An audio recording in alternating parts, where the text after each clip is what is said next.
Okay, so I really need you to stop working on your golf swing if you have not first checked your fundamentals. And the most important one is the grip, because a lot of the things that go wrong in the fundamentals are going to cause your issues in the swing. So you've got to start off with getting your fundamentals right before you start to try and craft your golf swing. So with the grip, what we see a lot of the time, like almost every time we get swings sent to us through Instagram, is people holding it just like this, right? In the palms of their hands, as you can see here, on both sides, right? It's going to create a lot of problems, right? First of all, this hand's very weak, and so as well, because it's in the palm, we don't really have the leverage we need with the wrist to be able to create the wrist angles we need to get that release, get that speed that we want to be able to hit the ball nice and far. Also, it gives us a lot of maneuverability. We can open this club up easily, we can shut it down, it can go all over the place, right? You can see how easy it is for me to manipulate that face with the way I can move my wrists there. So what we want to see is that we get it more opposing forces, like we're working against each hand, right? Each hand is coming on from a different side, so they're working against each other, right? And to get that, I basically just have the club in my fingers, right? It's all in my fingers. My palm isn't even really touching the top of the grip there, right? I'm using my thumb and I'm using my fingers for leverage, and particularly these two are the key fingers, the forefinger and the thumb on the glove hand.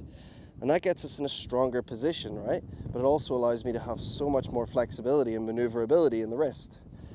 Then when it comes to the other hand, it's important that we don't keep it here in this stronger position as well as this one being strong, because then we've got a club face that wants to shut down. So if you're a player that was coming over the top and you adopt this grip, it's likely then you're going to start to pull everything left, or you're going to do what you can to not go left, and then you're going to get it out to the right. So with this hand, what we want is we want it on top. So we have opposite forces. So I've got strong and I've got weak, okay? But look at how much harder it is for me to maneuver that club face, all right? So much more difficult that way. And then from this position, when I set my wrist, club face is square. When I get to the top, club face is square. When I come down and through, square. And then it's much easier for me to get it square through impact as I release it. So what you want to do, get it in the fingers, opposing forces, and then hit a couple of shots just to get used to this, couple of kind of half swing shots. Nothing crazy, just halfway back, halfway through.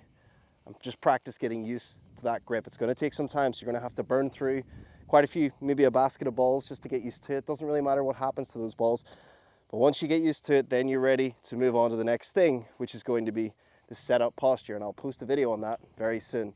Now, if you would like to learn how to build your swing from scratch like a pro, from the fundamentals right up through to the end of the swing, then just comment the word swing and we'll get that sent right over to you.